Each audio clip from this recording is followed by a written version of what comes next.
চলো and welcome back to another video. তো আজ কথা হলো সোলজার রিলেটেড একটা বড় আপডেট নিয়ে। তো সোলজার এই সিনেমাটা ধীরে ধীরে কিন্তু একটা বড় সিনেমায় পরিণত হতে চলেছে খুব তাড়াতাড়ি। কারণটা হচ্ছে এটা যেরকম আমি মানে শুনেছিলাম প্রথমত যে সোলজার একটা কাইন্ড অফ একটা দেশপ্রেমের গল্পের ছবি, যেখানে কারাপশনের পাশাপাশি সাধারণ মানুষের একটা গল্প হয়ে উঠবে।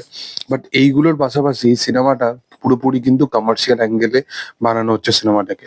এবং সিনেমাটা যেরকম একটা সিরিয়াসনেস সাবজেক্টের ফিল্ম মনে হচ্ছিল, যেটা একটা লো বাজেট সিনেমা হিসাবে পরিকল্পনা করছিল আহ, মানে আদার্স অডিয়েন্সরা।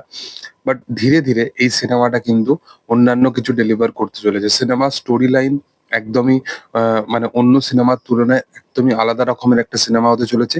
এবং এর পাশাপাশি এই সিনেমাটায় আইটেম নাম্বারও থাকতে চলেছে, এরকমও কিন্তু একটা বড় আপডেট উঠে এসেছে। তার মানে বুঝতে পারছো যে এই সিনেমাটা পার্টিকুলারলি ধীরে ধীরে একটা বড় সিনেমায় পরিণত হচ্ছে। মানে একটা আইটেম নাম্বার আছে, অ্যাকশন সিকোয়েন্স অনেকটা ভালো ভিজুয়ালের সাথে তারা প্ল্যানিং করেছে অ্যাকশন সিকোয়েন্সের জন্য।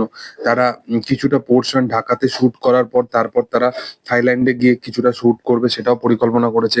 শাকিব খানকে ডিফারেন্ট ডিফারেন্ট লুকেতে আমরা দেখতে পাবো এই সিনেমায়, দুজন অভিনেত্রী। তো মূলত এখানে এই গল্পের মধ্যে দুটো ফেজ দেখানো হতে পারে। তো এরকম অনেক কিছু জিনিস কিন্তু ইনক্লুড হচ্ছে এই সিনেমাটার মধ্যে।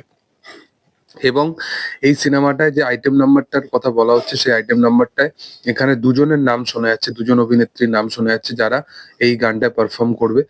মানে যাদের মধ্যে একজন এই গানটায় পারফর্ম করবে, একজন হচ্ছে নুসরাত ফারিয়া আর একজন হচ্ছে নুসরাত জাহান। দুজনকেই আমরা আইটেম নাম্বার এর আগে দেখেছি।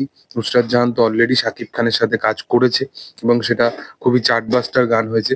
তো দেখার যে তাকেই আবার কন্টিনিউ করা হয় কিনা, কারণ অলরেডি সে আহ, বোধহয় বরবাদের সময়তেই তাকে আমরা দেখেছিলাম। বরবাদেতে চাঁদ মামা গানেতেই নুসরাত ছিল। তো দেখা যাক তাকে আবার কন্টিনিউ করা হয় কিনা, বা নুসরাত ফারিয়া তাকে দেখা যায় কিনা। কারণ নুসরাত ফারিয়াও সুরঙ্গতে যে গানটায় আইটেম সং করেছিল পারফরমেন্স, সেটাও কিন্তু প্রচন্ড হিট হয়েছিল।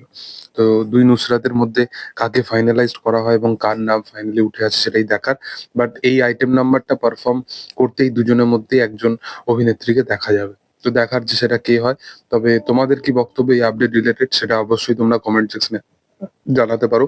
ভিডিও যদি ভালো লেগে থাকে তোমরা লাইক করো, শেয়ার করো, সাবস্ক্রাইব করো চ্যানেলটিকে এবং পাশে থাকা বেল আইকনটা অবশ্যই প্রেস করে দিও।